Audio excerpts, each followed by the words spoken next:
Hi, this is Benjamin. Today I will be discussing on Singapore's national medical insurance. First, I'd like to talk about my country's healthcare system. Healthcare in Singapore, it's mainly under the responsibility of the Singapore government. For the year 2000, Singapore was ranked 6th in the World Health Organization ranking of world healthcare systems. After year 2000, the WHO has stopped ranking nations' healthcare systems because of its complexity. For the year 2012, Bloomberg rated Singapore as the healthiest country in the world. For the year 2013, Bloomberg ranked Singapore healthcare system as the second most efficient in the world after Hong Kong. As a doctor in the public healthcare system, I would say that our system is very good and I'm proud of it. I'm saying this after witnessing the healthcare systems in other countries. Of course, Singapore's healthcare system does get a lot of complaints and there are still many areas of improvement, but around the world everyone complains about healthcare systems. I think that's expected of human nature and human processes. Why else would, in a medical history taking, the first thing to ask our patients is, what's your main complaint? Right, just a joke here.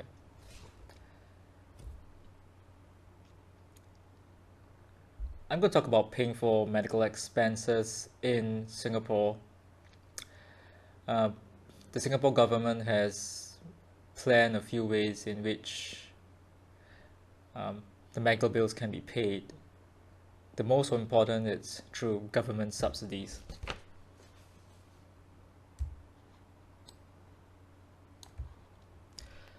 If you're Singaporean, it's seen under subsidized care in an outpatient clinic, be it primary health care or in hospital, there would be subsidies about up to 50%. And if patient is warded under the subsidized ward, he gets up to 50 to 75% subsidy. So that forms the bulk of the financial aid in bringing down healthcare costs for the individual. Next is a savings scheme called Medisave. It's almost compulsory for all Singaporeans, and a portion of our income is stored in the national savings scheme called Central Provident Fund, and a portion of it is gazetted for healthcare, which is called Medisave. The third arm, which is optional, it's an insurance scheme, and there are two national insurance scheme. One, it's called the Medishield. The other, it's Eldershield. And this is where I'll be discussing my today's topic on, and I'll be comparing it with private healthcare insurance. I'll be discussing the pros and cons of our national insurance scheme. And lastly, it's the endowment fund. It's called Medifund. This is reserved for patients who have difficulty paying despite government subsidies, and very likely they don't have any savings, let alone Medisave, and they can't afford insurance. So let's talk about our national medical insurance scheme. So I said there are two, Eldershield and Medishield. This is Eldershield 400, and it takes over an older version called Eldershield 300. As in all insurance, it takes on the nature of all insurance. Being a national scheme, our government decided it as an opt-out scheme. That means if you don't opt out, everyone just joins the scheme. Again, I say I'll be discussing these Eldershield and Medishield. They are as insurance. They are not a subsidy. It's not a charity program. It's not a savings program. there is no surrender value, and you do have to declare your current disability and current illness at the time of joining the scheme. Both can be upgraded to private healthcare insurance of a similar type with higher payouts, but of course with higher premiums. Medishield, it's run by the government Central Provident Fund, so it's run by the government. Whereas Eldershield, it's outsourced to 3 private insurance. As in all insurance, insurance is a measure of risk and rewards. So it's a pooled scheme, which means all the premiums that the insurance company collects, it's balanced against what's being paid out minus all the administrative cost. So it is not a subsidy scheme. What goes in, what has to come out, and by understanding a little of math and finance, we do not, because of administrative charges, what comes out is always less than what goes in. So in a nutshell, the average person pays more in premiums than what he would eventually earn in collect some claims from the scheme in his lifetime, for the average person.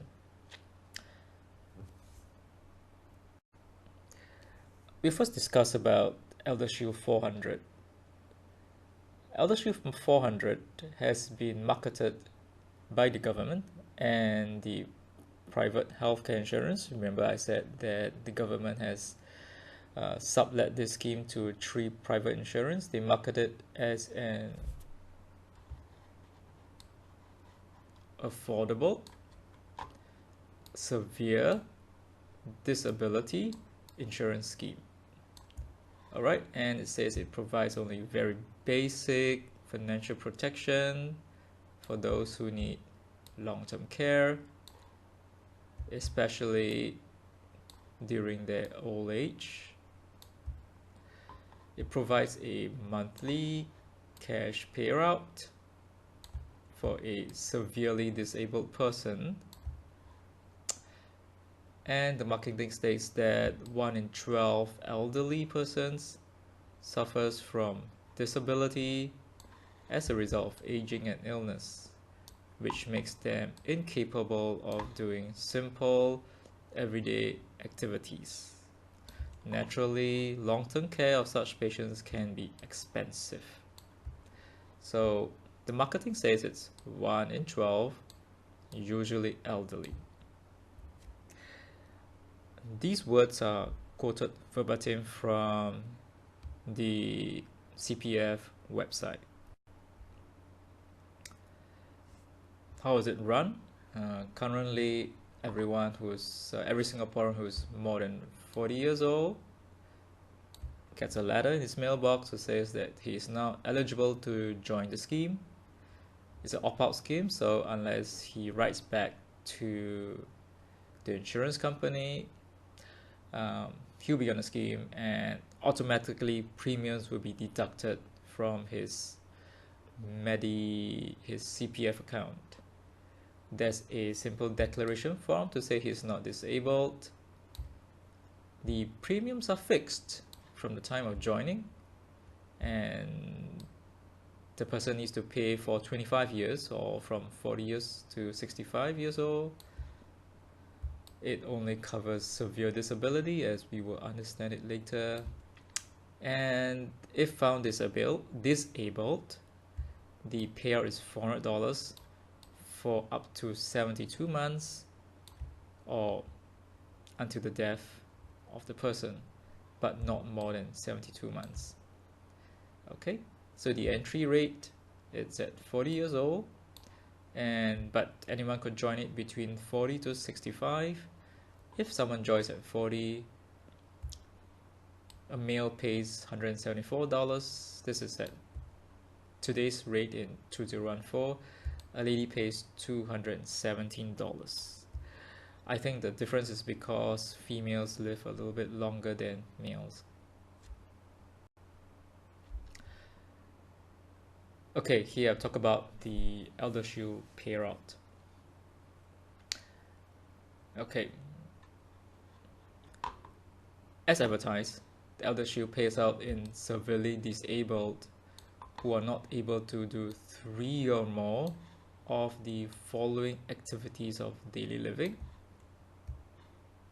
washing, dressing, feeding, toileting, mobility, and transferring.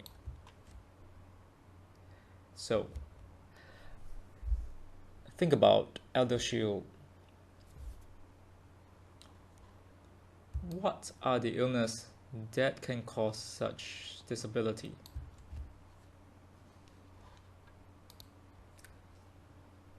Okay, usually illnesses that can cause such disability in activities of daily living are usually neurological illness, for example, a stroke. But yes, it'd be pretty severe.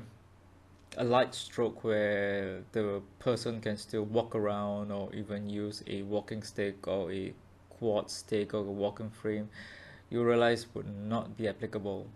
They'd be pretty independent. Late stage Parkinson would apply. Dementia, probably mid stage, at the point where the patient would have some behavioral and psychological symptoms, BPSD. That would be about 4 to 5 years upon diagnosis. Definitely cancer and heart disease won't apply. Cancer patients are usually not disabled in their activities of daily living. Heart disease patients, unless you're in New York class 4, again unlikely to be so disabled. How about inherited neurological conditions? Again, they are usually excluded because the entry age is age 40. Most of these inherited conditions would have expressed themselves much earlier.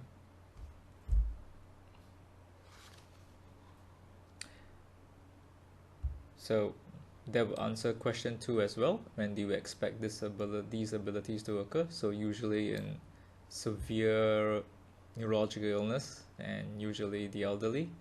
Again, the marketing was honest about that. Question is, how long do you expect a seriously disabled person to live? For example, someone who had a stroke and has become bedbound. I can't really find any answers from reports, but I think with my experience in rehab care, 1 to 2 years, usually just a few months. And how about dementia patients? If they already have BPSD, that's usually the midpoint of the natural progression of dementia. So you're talking about maybe 4 years to 5 years at best, more for demented patient. Next, we will talk about the money matters and see whether is it worth it to apply or to sign up with. So that's finances.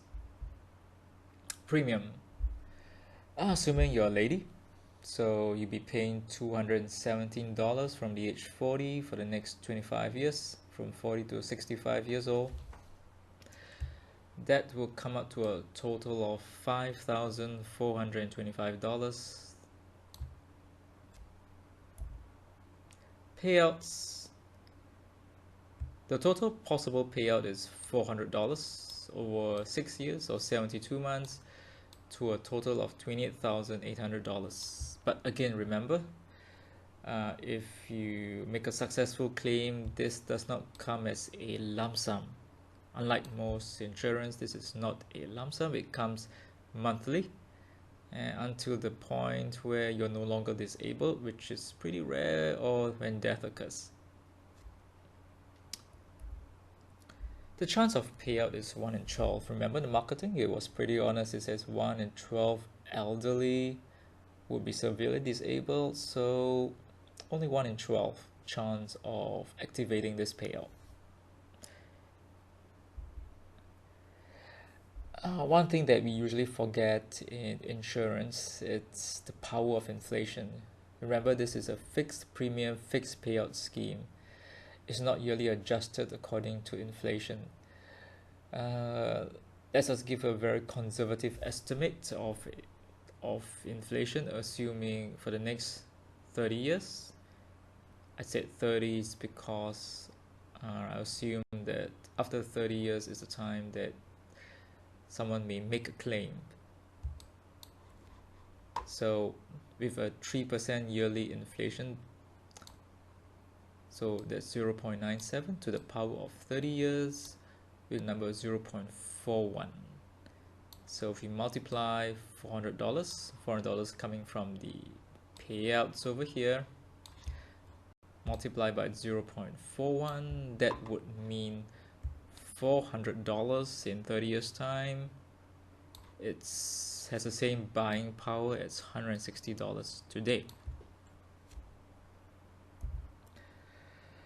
One thing to note is that the payout begins only after the claim is made, and there's no back date.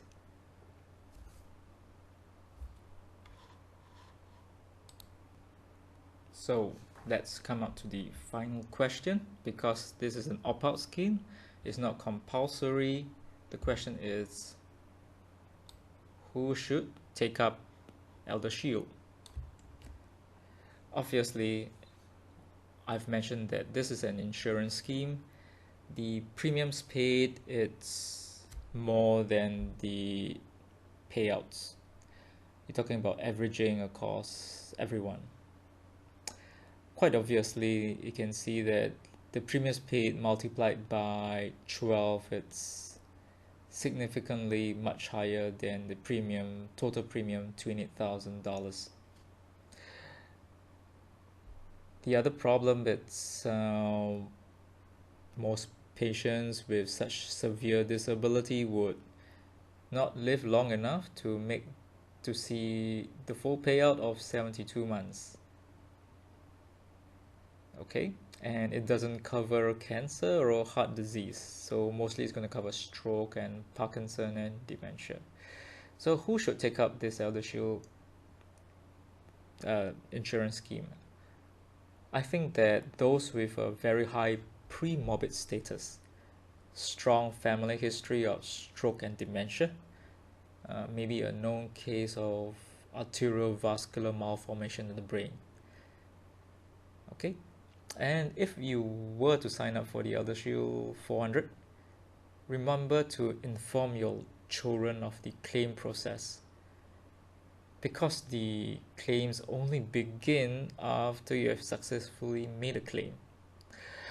Many of these patients, well, I can't expect them to be making a claim on their own, because if they could fulfill the criteria for being disabled in activities of daily living, very likely to some extent they are also mentally incapacitated. So, if you're an individual at 40 years old with no chronic illness and you're not smoking, I think it would do well for you to opt out from the Eldershield scheme and save yourself a little bit of premium every year, not very much. But again, if you look on the other hand, the total payout is only about 28,000 split over 72 months, and considering the effect of inflation, it's not really much financial help when you actually need it. So it probably would be better if you just save your money or invested it in some low risk product. I think that would be better. Next, I'll be discussing on Medishield, the other national insurance scheme, and I'll be comparing it with a private healthcare insurance scheme of equivalent quality, which is the NTUC Enhanced Income Shield. The other insurance companies do provide a very similar product, but I'll just discuss the NTUC Income Shield as an example. as in all insurance, to join Medishield, we need to do a health declaration. I think I can't under emphasize a proper health declaration. Okay, so any working adult Singaporean, once they start working and they start contributing to the National Savings Scheme (CPF), they will make a declaration. Fortunately, most people are well. For those who join later or decide to upgrade their schemes or who make a switch to a private insurance, remember always to give an honest declaration, because the insurance companies have a right to reject any claims if found that your health declaration was fraudulent, which means that if you have joined the Medishield scheme at 25 years old with no healthcare problems, and when you were about 50 years old with a bit of heart disease and decided to upgrade your insurance scheme, and you said you don't have any medical illness, and subsequently you were warded for a heart attack or a stroke, the insurance company have the right to reject your claim despite you paying all premiums. So make a proper health declaration, and when you do a switch, think about what you are doing. Yeah, if you want to make an upgrade early, well, you don't have any problems. Okay, let's talk about Medishield. Again, this is the words taken verbatim from the CPF website. Medishield has been designed as a low-cost basic medical insurance scheme. It was introduced in 1990 and to help patients who are in the subsidized wards pay their hospitalization bills because they might not have enough in their Medisave, which is their savings account. It operates with a co-payment feature, which I will discuss later. Many might find this a little bit confusing. So co-payment means co-insurance and deductibles. And fortunately, premiums for the Medishield scheme can be paid by Medisave. Sounds a mouthful, but basically it means that it doesn't touch your take-home pay. It comes from your compulsory insurance. Here is the Medishield benefits and claim limits. So these are for the inpatient and day surgery.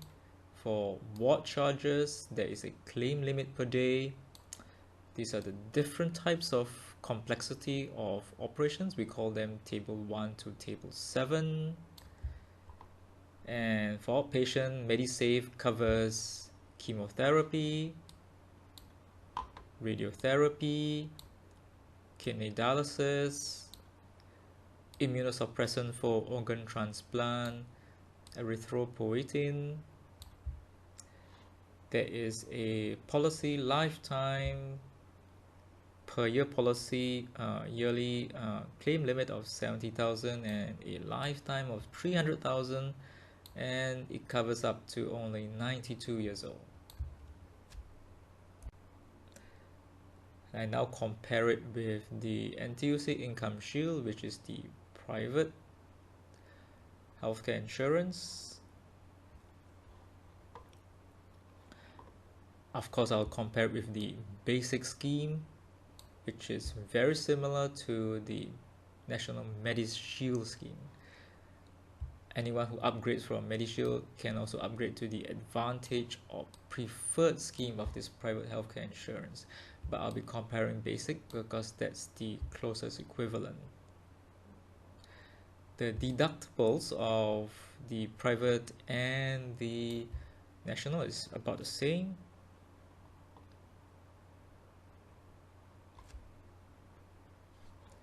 The difference is there is no upper claim limit For inpatient, for daily ward charges, it comes as a total bill, and same as the outpatient. I will discuss more about this. Okay, let's talk about what is a deductible. For every subsequent slide, I will have this little picture over here. We look at this as our patient's total bill size. A deductible will form the initial amount that you need to pay for a claim made in a policy year. Okay, you only need to pay the deductible once in a year. So if you stay in hospital once, you pay deductible once. If you stay in hospital a second time, or you were followed up with outpatient procedure like a dialysis, they don't fall on the deductibles anymore. The rationale of a deductible is that it sees out small claims which can be paid using Medisave or cash.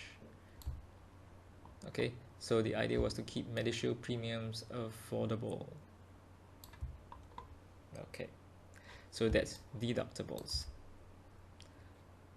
We talk about claimable limits. It refers to the portion of the medical bill that's eligible for Medishield reimbursement. So claim limits from the upper ceiling, deductibles from the lower ceiling. Anything that costs more than deductible, you pay. Anything that's less than the limit, the insurance will pay for it. So this is what is covered by the insurance. So there's a limit, for example, in Medishield, per day ward charges, limit to how much can be paid for the surgery, limit to outpatient claims. This is the previous slide. I'm just putting here again. So like for normal ward charges for Medishield, it's $450 per day. For ICU charges, it's $900 a day. Like surgeries, the most complex surgery, the upper limit is $1,100. And this is excluding implants, it's $7,000 per treatment. So there are also upper claim limits for outpatient treatment, for specific outpatient treatment, not for every outpatient treatment, and maximum year and lifetime limits. The next thing we discuss is co-insurance. It is the area found here. So it exists with the same amount as the bill covered by our Medishield. It is tiered from 10 to 20%. So these are the deductibles. Most Singaporeans would be staying in these B2 and above class. C class has the highest government subsidy, but usually patients are mean tested. So the deductibles are different in class C and class B2 for Medishield. And these are the core insurance amounts, but let's take a look at B2 because that's what is more common. For example, the deductible, it's 2,000, so that's what you have to pay. From the 2,000, the next 2,001 to 3,000, you pay 20%, which is $200. There's 20% of 1,000, and the next $2,000 from 3,000 to 5,000 of the bill, that's 15%. Anything beyond 5,000 is 10%. The premiums can change. Every few years, the government will adjust the premium upwards to reflect inflation, but at the same time, they will adjust the claim limits. Let us compare with NTUC Income Shield rates. So here the rates here, it's a very busy slide. But to make it easier, I'm comparing 3 ages. MediShield and the most basic of the private healthcare insurance, which is NTUC Basic SG, SG meaning Singaporean. So at 40 years old, person, doesn't matter, male or female, the yearly insurance under MediShield is $105 compared to $186 per year. So you look at it, that's about 70% increase. So again, the same at 70 years old individual, it's about that increase. But what does the increase help? The increase in premiums, what do they actually do? What's the benefit on going to a private healthcare insurance? The most important is the lack of a the lack of a upper ceiling, the claim limit. You will realize from the inpatient hospital treatment, if you look at Medisave, there are claim limits on rooms, on intensive care, on transplant, surgical implants. Sorry, this is a slide from the NTUC insurance scheme. So it says basic as charged. Medisave, there is a claim limit per ward, per procedure, per day, per implant. Outpatient hospital treatment, again for the private, as charged. No upper claim limit. That's the only difference. Alright. This example of how MediShield works is taken from the CPF website. It is assuming a patient who's staying in the C class incurs a bill of $8,000. Alright, so we will discuss on how this MediShield system works. First, we talk about the lower limit, and that's $1,500 for a Class C. Next, we will talk about co-insurance. So he pays the first $1,500, so that's here, deductible. For the next $1,000 to $3,000, he's paying 20%. So that's $300. That's here. And for the next $3,000 to $5,000, he pays 15%. That's $300, and that's here. And the last 5,000 and above, he pays again $300, and that's here. So for the co-insurance payout is $900. So of the $8,000 he has to pay, he only pays $2,400. That's an addition of all the figures on top. This is assuming there is no claimable limit reached for this patient. And fortunately as well, if the patient has Medisave, the $900, he can use Medisave or cash. Questions? When would you expect to activate MediShield? Again, I said this is an opt-out scheme. Almost every Singaporean is on. When? Well, very likely when you're old, and again, you probably a pretty catastrophic illness before you reach the deductibles. For example, like cancer, renal failure, major surgery. Later I'll discuss on some medical conditions, and we'll see whether they are claimable under MediShield. Number two, how much premiums would you have paid by then? Assuming you have started work at 25 years old, well, and to the time where you are made your first claim, I think about 3 to 4 decades, maybe 5. Like all insurance, insurance is something that you pay hoping not to claim. How much can Medisave or Income Shield help in helping you pay? Alright, here we talk about hospital bill sizes. The information here is taken from this website, which is Ministry of Health website. And again, I like to say that all these figures are applicable for this year, 2014. Let's talk about outpatient day care. So we have I've picked out a few common reasons for making a claim.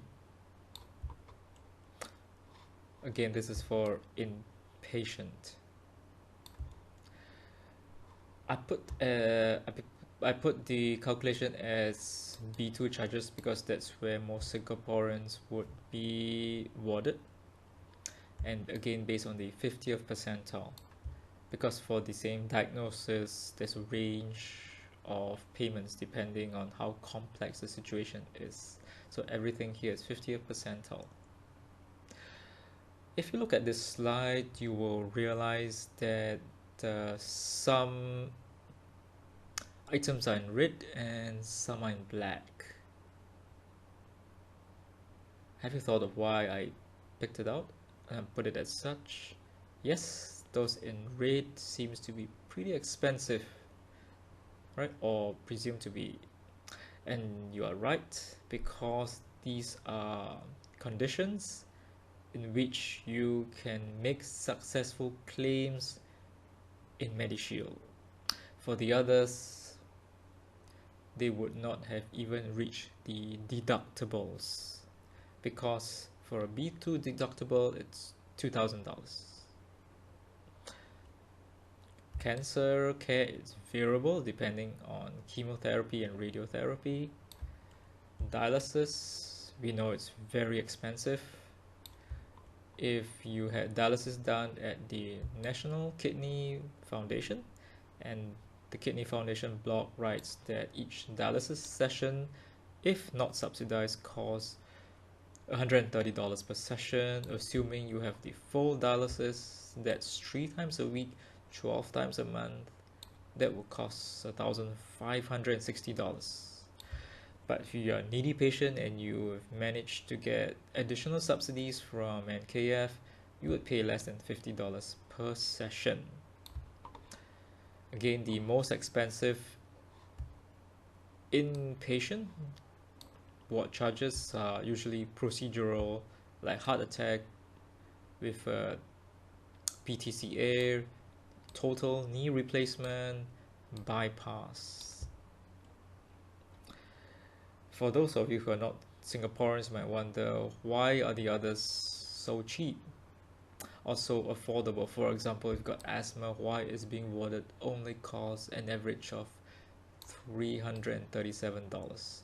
You must remember that these are called B2 charges, which are subsidized healthcare, and they are about 30% to 75% subsidized.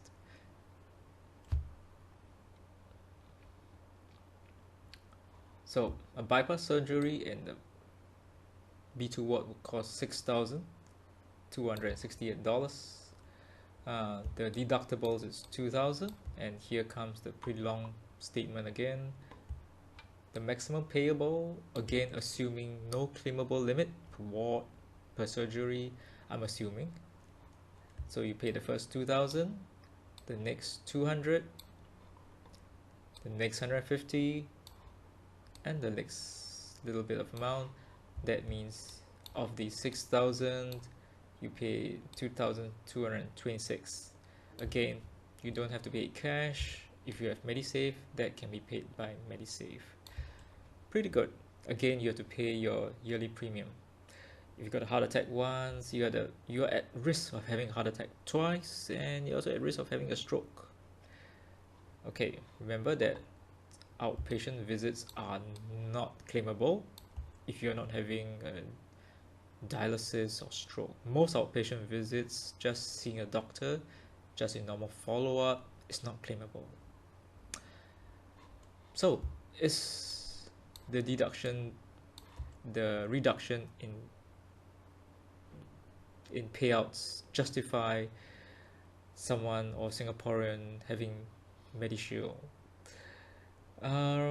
If you look at the total healthcare cost and the nature of insurance, then of course, probably in your lifetime from 25 to 60 years old, 70 years old, you probably have paid more in premiums than what you would eventually get in claims made. Okay, but remember, this is inflation adjusted, and if you joined the scheme when you were young, you no longer have to make any health declaration as long as you continue paying year by year. Well, and don't forget that most Singaporeans are already enjoying reduced healthcare costs if they are seen in the subsidized ward or outpatient. That's 50% or more, and in fact that forms the bulk of the financial help by our Singapore government. So despite the higher premiums paid, and certainly it's more expensive than Eldershield, it covers more conditions, it's inflation adjusted. I myself am on Medisave, and I do recommend you, if you're a Singaporean, to stay on Medisave.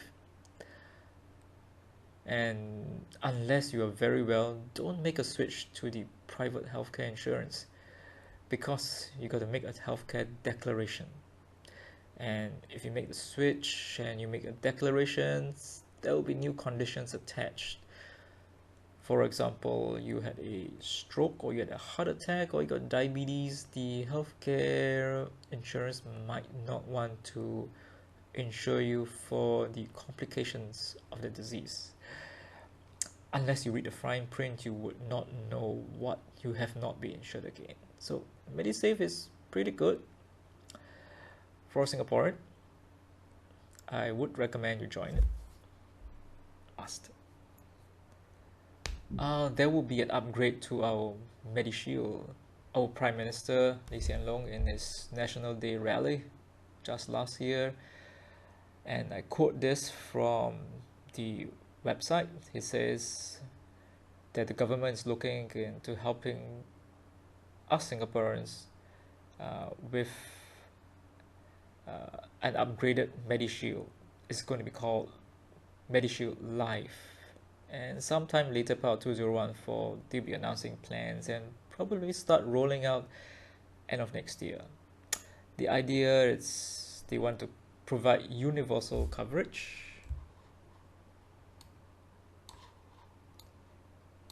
and to provide against very large bill size, and the minister has to be warned that the premiums have to be increased. We don't really understand what he meant by universal coverage. That would mean that everyone, including a chronic illness or past illness, would be included. They can join the scheme. I would assume they would also have to make a health declaration. The problem is, would these patients then dilute the premiums and payout? The idea of healthcare declaration was to exclude patients with major illness or preconditions coming in that are likely to increase payouts. So it's not been decided whether with universal coverage patients with preconditions or risk factors would have to pay more. If they don't, understandable that premiums would have to increase. And the Medishield coverage, Medishield Life is intended to cover very large bills. But looking at our current Medishield, it already covers very large bills with the um, core insurance scheme. Perhaps the claim limits will be raised or removed to look like a private healthcare insurance. But that's something that we have to wait to see. So that's I have provided a very brief idea on what our Singapore health insurance scheme looks like. I hope if you're local, you would have a better idea on it. And if you are non-Singaporean, you have a better understanding of how our insurance scheme works in conjunction with our help given by the government. Thank you very much.